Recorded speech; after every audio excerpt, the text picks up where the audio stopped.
1 year longer versus 10 years longer. But we as dentists need to have those conversations. Do you understand what I'm saying? Because the patient hasn't had that conversation with anyone else. And then they will love you forever because you've diagnosed a problem and you've helped them. So they won't go to bloody Bupa Dental because it's cheaper. They will stay with you because you're the first person who gave a shit. I'm sorry if you're bothered.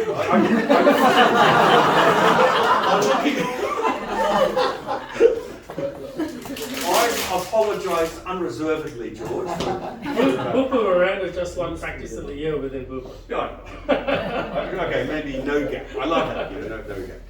Yeah. So anyway, so what I'm going to just say, look at all these slides, right? They're all dead giveaways. Look at that.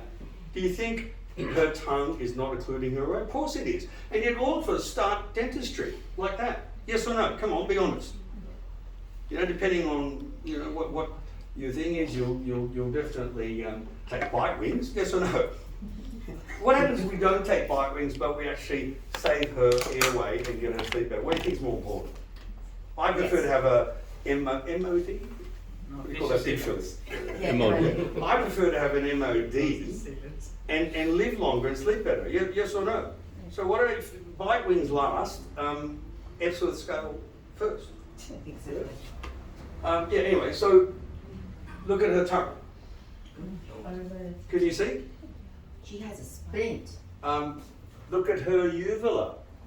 Look at the fact she's got no bloody airway. And only you see that, and you see it in a good position, because we talk to our patients like this. Yeah. So that's perfect, because you get really what happens. You understand? You know those patients that you come out to get from the waiting room, they're already asleep in the waiting room? That's not normal. You know those patients put rubber dam on and they fall asleep and you think you're a great dentist because they're relaxed? No.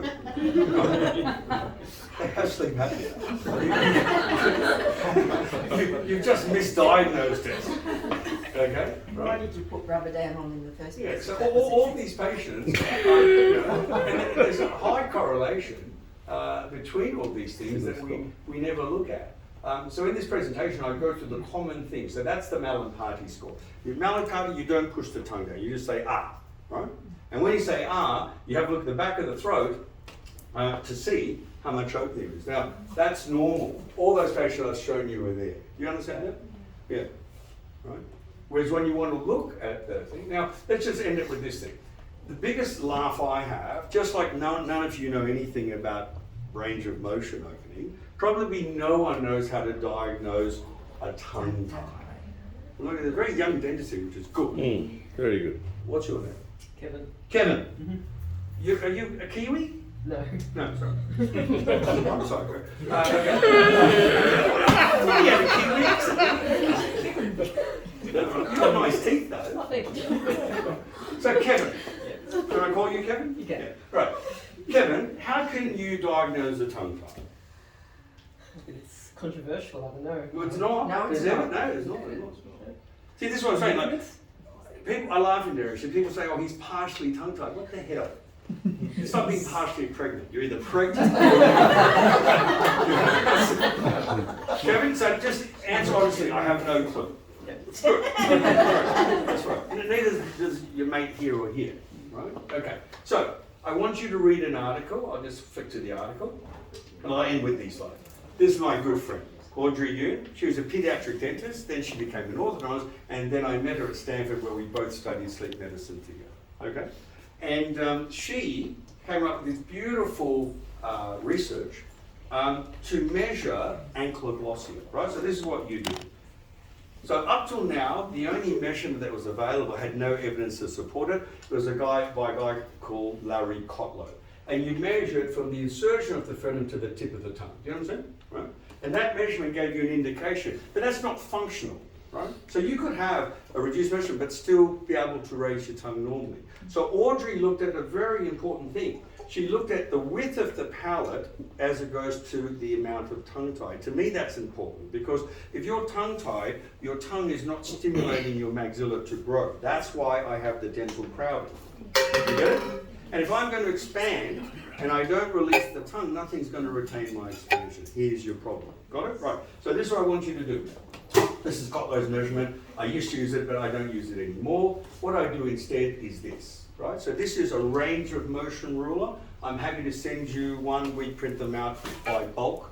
And it's important for TMJ. You know those measurements of opening? You can't do that with a normal ruler. Why? Because your condyle rotates before it translates. So the only range of measurement you can do is this ruler. How many of you have one of these rulers? Well, you need to. Okay? And you need to use for every patient. Okay? So what happens, you get a patient to open as wide as they can. This patient's opening 50, no popping, clicking, good, right? Now I ask them to put their tongue up on the palatine rigor, on the spot here, okay? And then I get them to open again and I leave the ruler there. Now if their tongue releases, in other words, can't maintain its position there, yes, less than 50%, that's a sign that they have ankylosing. You get it? Yeah.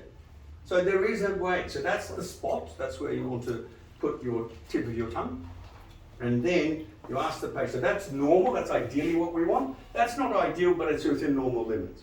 That's not. Can you see the tongue can't go fit? That's blind, but Helen Keller can tell. Probably they, do you know who Helen Keller is? I didn't think so. It's so sad. Google Helen Keller, right? Yeah. Yeah, I mean, anyone can diagnose it. Even Kevin. Kevin could diagnose it. You might say, might be tongue tied. Right? Right. Yeah. All right, so I'll just end it on the tongue tie. So look, summary of my very quick lecture today. You're on a good thing if you do Sarkis's course because he teaches diagnosis. That's important, right? But any pros work you do, let's all agree, needs orthodontics as part of it.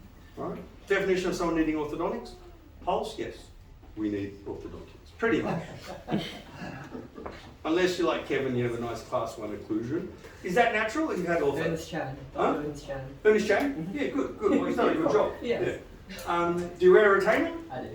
Good. Molded. So number one, I think you all need to understand you need to establish a good airway before you do major prosthodontics. Everyone happy with that? Yes. And to establish a good airway, you need to first identify what's a bad airway. So start using some of those tools. All good?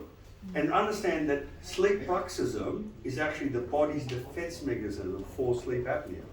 And you preventing the bruxism is actually going to worsen the problem. What you got to do is fix the problem. All good? Yes. So look, I won't hold things up. You've got my email. Happy to answer questions and things like that. I'm hanging around for about 5 minutes. I'm actually in the middle of a clear aligner residency over in my other rooms. And I know that I'll probably be blocking everyone's car. I have to move that bloody thing 3 times. No, just please leave it there. I don't want to see it. Marketing tool.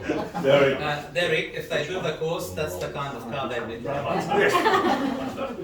I used to drive a Kia before I met Sarkis. Record back. Yeah, thank you. Thank you very much, Derek. Yeah.